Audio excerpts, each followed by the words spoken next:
historia que a mí me impactó, que es la vida de Abraham. Y seguramente vos y yo lo hemos leído muchas veces, pero Abraham llega a su etapa o a su clima o a su mejor desarrollo o a su mayor crecimiento cuando llegamos al capítulo 22. Génesis 22 empieza a relatar esta historia en el clima de Abraham. ¿Y por qué le digo clima? Es la cima de esta montaña de la vida de Abraham.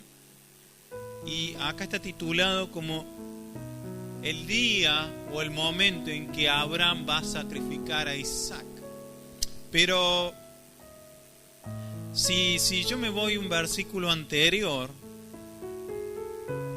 dos versículos anteriores del capítulo 21, vamos a encontrar de que Abraham estaba en Beerseba, de que hizo un pacto con Dios y allí invocó el nombre del Señor, ¿no? Y estaba en tierra de Filisteo. Pero preste atención a esto de que él hizo un pacto con Dios. O sea que acá quiere decir la palabra del Señor que Abraham tenía una comunión profunda con Dios. Había hecho un pacto, había hecho un altar, había hecho un lugar santo de ese lugar, un lugar en plena comunión. Y después de esto parecería que está todo feliz, está todo romántico, y arranca el capítulo 22. Y Dios irrumpe de vuelta con un mensaje a Abraham. Y fíjense en los detalles que nos da este versículo. Dice que después de esto sucedió, o después de estas cosas, como dice la versión que está en pantalla, probó Dios a Abraham y le dijo a Abraham, y él respondió: heme aquí, o aquí estoy. Ahora, fíjense en este detalle que Dios prueba a Abraham luego de un pacto.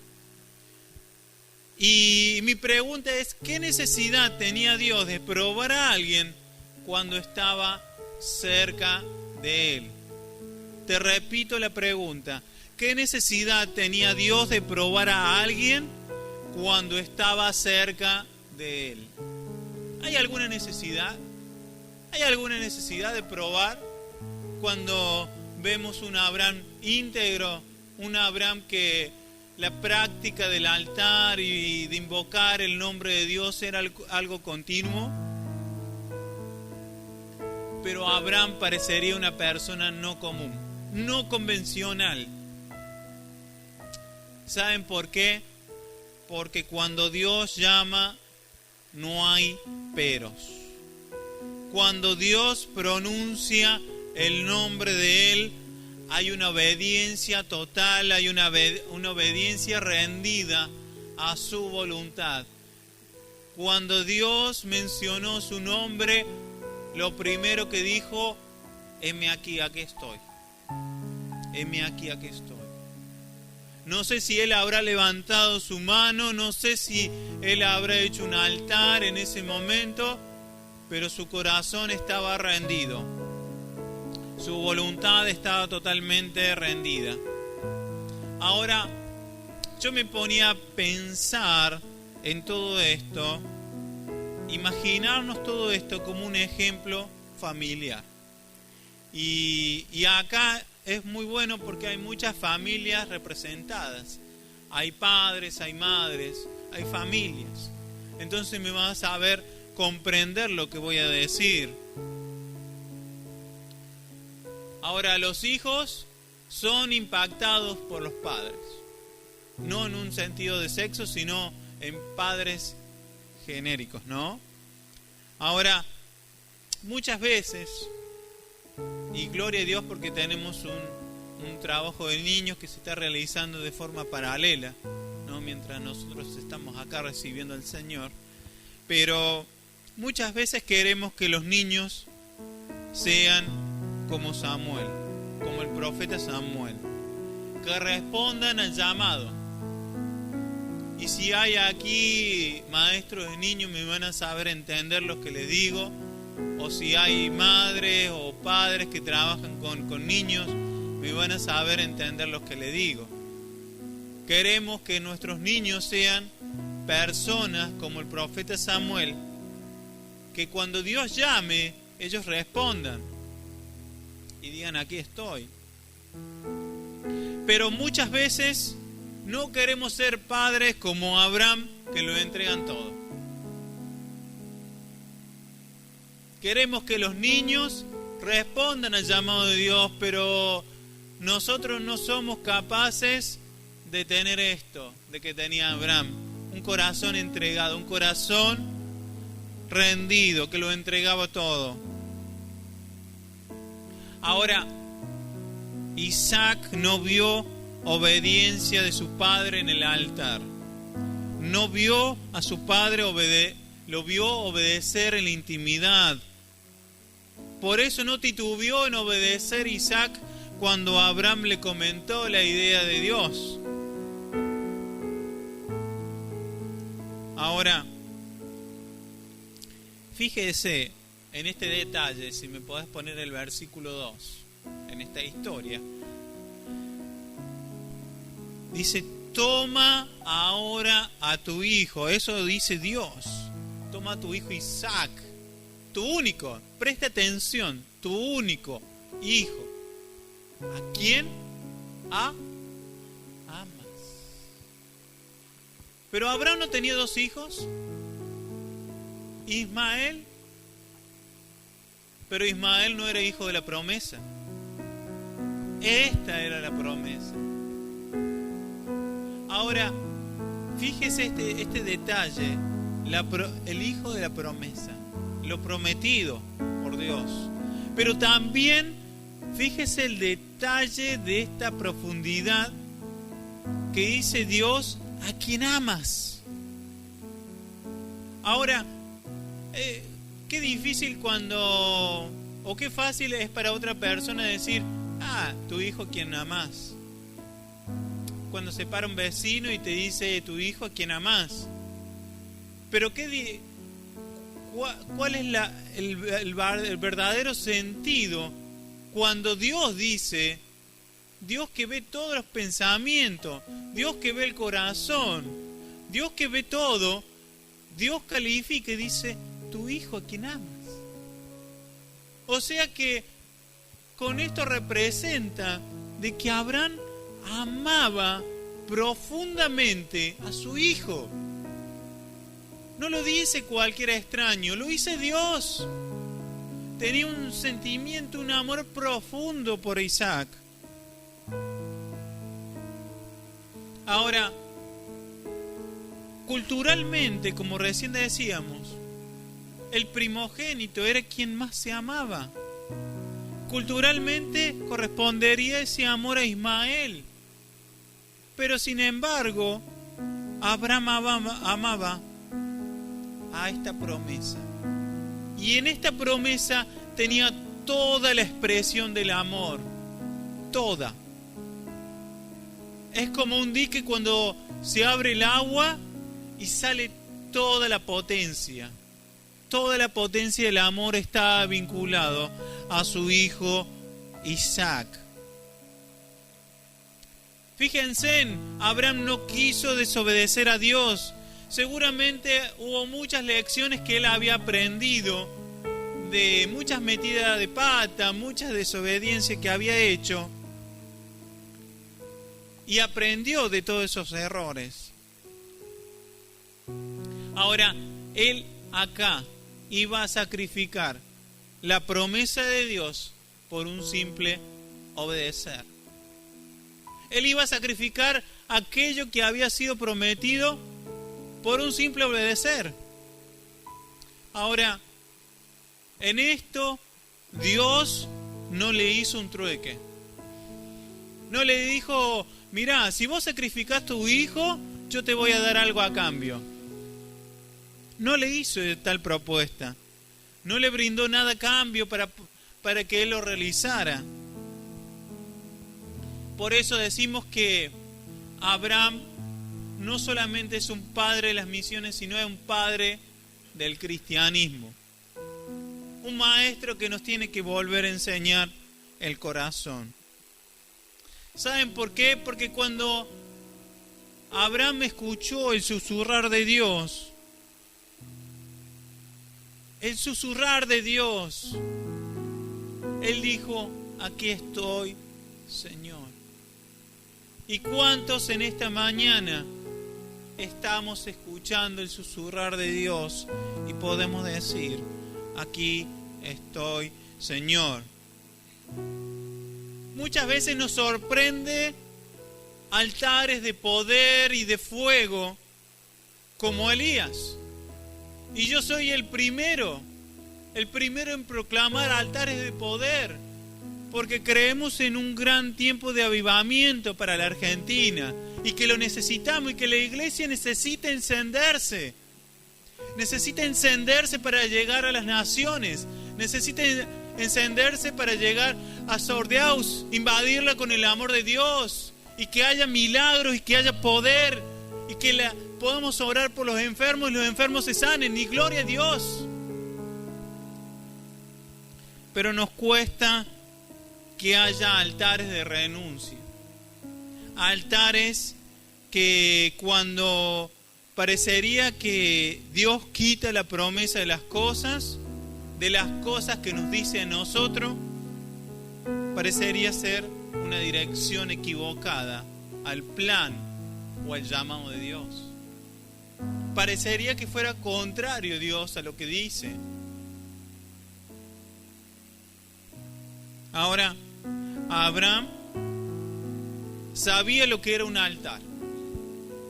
Sabía lo que era sacrificar un animal. Sabía lo que era tener un animal mucho tiempo para el momento en el cual iba a dedicarlo a Dios. Pero muy distinto era poner en ese altar su hijo. Muy distinto. Aunque el animalito tenía cariño, a su hijo lo amaba profundamente. Ahora, fíjense, parecería una contradicción esto, porque en una sociedad pagana donde se sacrificaban hijos a los ídolos, podría ser contradictorio que un Dios que promete bendición y extensión ahora podría ser como esos ídolos.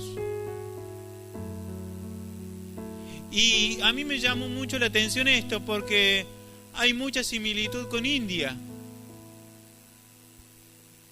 Yo digo, ¿cómo puede ser concebible que haya un templo en el cual se hacen sacrificios rituales cada 600 metros? Un templo enorme que se sacrifica, que no tienen problema en sacrificar niños, que no tienen problema en dedicar niños, que uno está en India a las 6:30 de la tarde y parecería una niebla profunda que no se ve una cuadra. Pero cuando usted piensa que es frío, es smog, es contaminación. Por todo ese ritualismo que hacen y por todo lo que se quema. Entonces Abraham podría ser un contexto muy inmediato de la sociedad de India en la actualidad. Ahora, ¿qué opina la sociedad de Abraham con respecto a este pedido de Dios?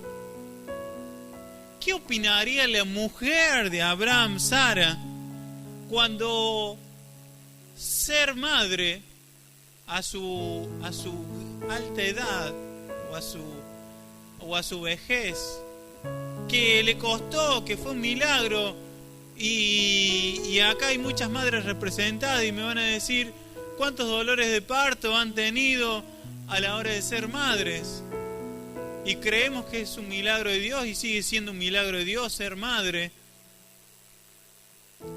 ¿Y qué opinaría Sara con todo lo que pasó? Y seguramente habrá pensado: Abraham, te volviste loco, enloqueciste. Dios no te puede pedir eso. Dios no es un Dios malo que te da las cosas y que después te las quita. Toma a tu hijo, a quien amas, y sacrifícalo. Fíjense en que Abraham obedeció. Abraham obedeció. No buscó una alternativa. No le preguntó a Dios: Señor, ¿hay otro camino?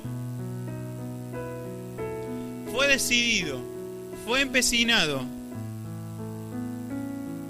Porque el sacrificio, el altar, era una práctica común en su vida.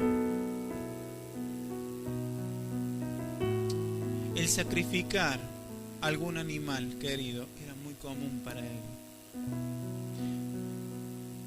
Abraham nunca perdió la calma, nunca se desesperó, aun cuando el costo de ese altar era muy elevado.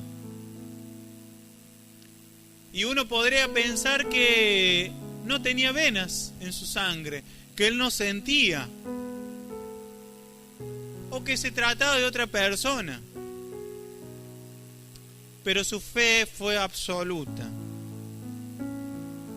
que ellos volverían luego de este sacrificio. Su fe estaba en Dios, en el Dios invisible, en el Todopoderoso. Por eso Hebreos 11, 17. Hebreos 11, 17 dice: por la fe, Abraham, cuando fue probado, ofreció ¿a quién? A Isaac. Y el que había recibido las promesas ofrecía ¿a quién? A su unigénito. Habiéndose dicho: en Isaac te será llamada descendencia. Pensando que Dios es poder... No escuché. ¿Cómo es, iglesia? ¿Dios qué? Poderoso. Poderoso para levantar aún entre los muertos, en donde en sentido figurado también le volvió a recibir. Dios era poderoso. Ese era el concepto de Dios. Ahora, te pregunto, ¿vos tenés esa fe de Abraham? ¿Vos tenés esa fe que dice acá en la palabra de Dios? Que él tuvo suficiente fe en un Dios totalmente poderoso, que lo iba a llevar a matar a su hijo, pero él sabía que Dios se iba a encargar de resucitarlo. Y yo no sé en ese tiempo si él veía a menudo gente que resucitaba. Seguramente no. Pero Abraham entendió por la fe de que si Dios lo pedía, Dios lo podía traer a la vida. ¡Wow! ¡Wow! Ahora, en este camino que él emprende con su hijo, para llegar al monte tenía que caminar 3 días. Imagínese 3 días como mínimo subiendo una montaña al lado de su hijo. Ya no estaban sus criados, sus sirvientes, habían quedado a un costado. 3 días caminando con su hijo.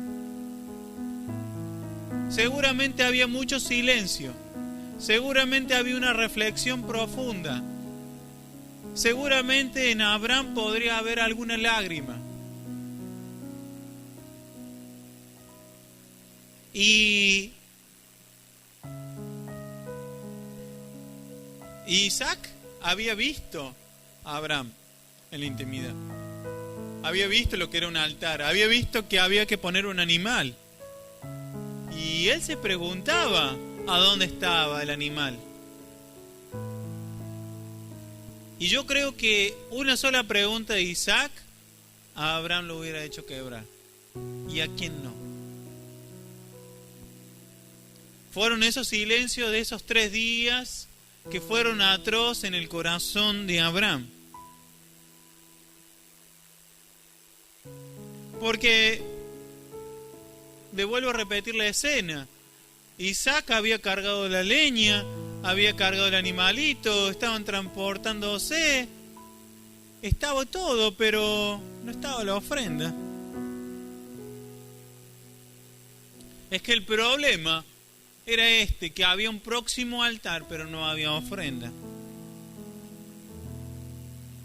¿Y saben qué, iglesia? El problema existencial nunca es la ofrenda. Nunca. ¿Saben por qué? Porque no podemos entregar nada a Dios que Él no tenga. Porque todo lo que podemos darle a Dios va a ser escaso delante de los recursos infinitos de Dios. ¿Cómo yo voy a dar algo que Dios no lo tenga? ¿Cómo? Ahora, ojalá el tema del altar se solucionara con dinero o con lo que Abraham tenía en magnitud, porque la Biblia habla de que Abraham era una persona próspera, que tenía sirvientes, que tenía dinero, que a donde iba Dios lo bendecía. ¿Y quién no en su situación cambiaría todo el oro que tuviera o todos los dólares que tuviera por no llevar a su hijo al altar? ¿Quién no daría todo porque su hijo no fuera el sacrificio? ¿Quién no cambiaría todos sus bienes por un hijo? Ahora, le voy un poquito más profundo. ¿Quién de ustedes en esa situación no pondría su vida como padre? ¿Quién no pondría su vida como padre en lugar de su hijo? ¿Quién no pensaría, Señor, no puedo ir yo al altar? Este niño es joven, tiene futuro, tiene proyectos, tiene llamado. Señor, no lo envíes a lugares como India, no lo envíes a lugares de difícil acceso, no lo envíes en lugares en persecución. Quiero poner yo mi vida. Pero Abraham no dijo eso. No dijo eso.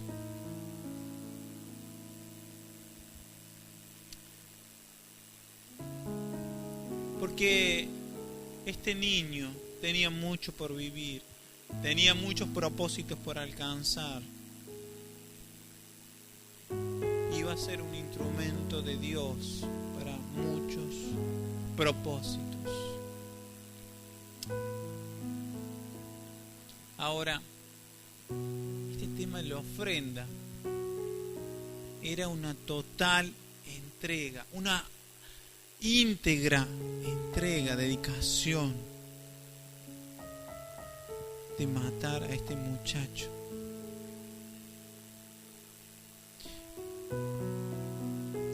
La historia sigue y él va. Y cuando llega el momento, él no titubeó a levantar su cuchillo. No sé ese momento en que el niño estaba en el altar y su padre estaba con el cuchillo. No sé qué se habrán dicho. No sé si habrá llorado. Pero él fue empecinado y al momento de bajar, Dios produce un milagro y le dijo: ya está, tu fe es probada y proveyó ese cordero, ese animal para el sacrificio. Ahora, cierra tus ojos.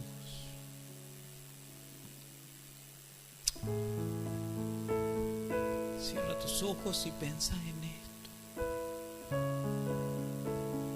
El altar de la ofrenda. El altar que Dios nos llama. Dios te está diciendo, te necesito. Dios te llama por tu nombre.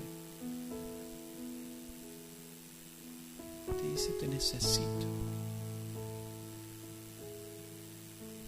¿Será que estás respondiendo, aquí estoy?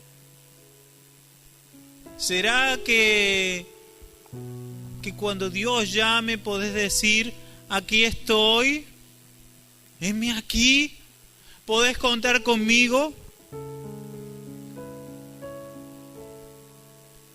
¿Será que cuando Dios diga, hay que llevar la palabra en Sordeaus, impactar las vidas de Sordeaus, vos puedas decir, aquí estoy?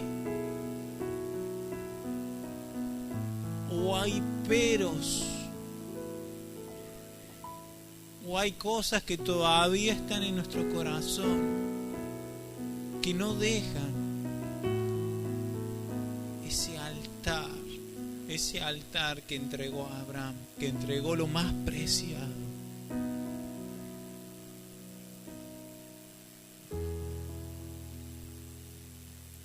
¿Será que si Dios está movilizando nuestro corazón en esta hora para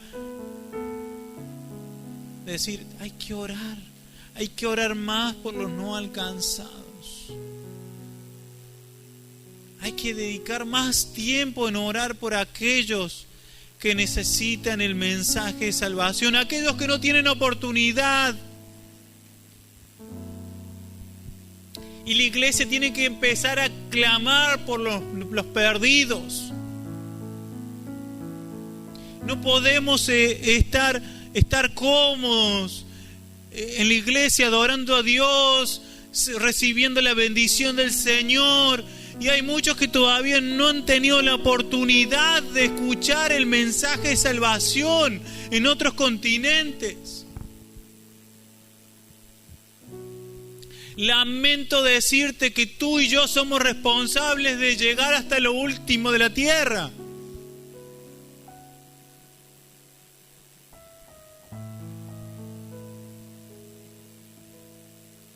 Y si necesitamos orar más y clamar más y hacer jornadas de oración para llegar a ellos, lo tenemos que hacer, iglesia. Si tenemos que separar tiempos en nuestros ministerios para dedicar, de clamar por los perdidos, lo tenemos que hacer. Si tenemos que invertir recursos para llegar hasta lo último de la tierra, lo tenemos que hacer. Si tenemos que preparar obreros para que vayan y lleven el mensaje de salvación, tenemos que hacerlo. Porque la palabra del Señor, Jesús mismo dijo que estamos en el último tiempo. Iglesia, despierta. Iglesia, estamos en el último tiempo. Jesús viene pronto. Y Jesús dijo que vendrán señales, vendrán terremotos y tantas otras señales.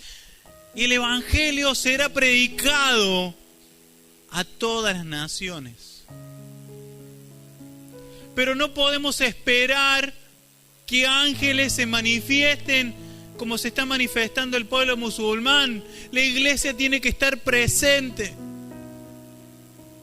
¿Y cómo lo haremos? Iglesia, tenemos que estar presente entre los no alcanzados. Porque el Evangelio será predicado a todas las naciones y vendrá Cristo a buscarnos.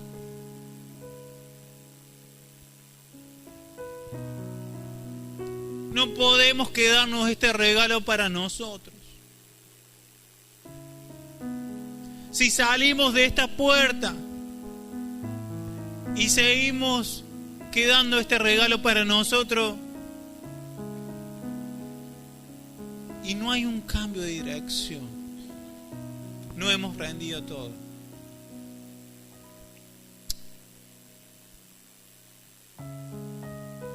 Por eso, si hay cosas que rendir, aquí el altar está abierto. Si vos querés pasar al frente, querés renunciar a aquellas cosas, si Dios te ha impactado con esta palabra, el altar está abierto.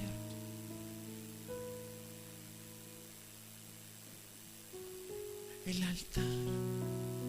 Dios nos llama a este altar.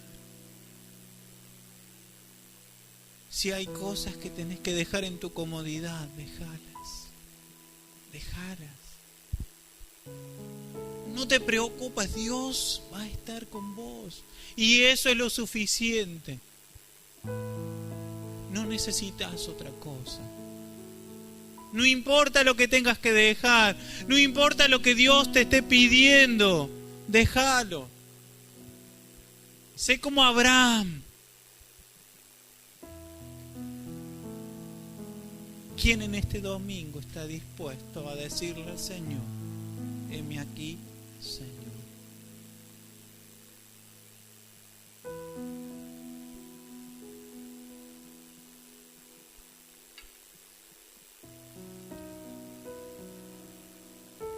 ¿Quién está dispuesto a dejarlo todo por su causa?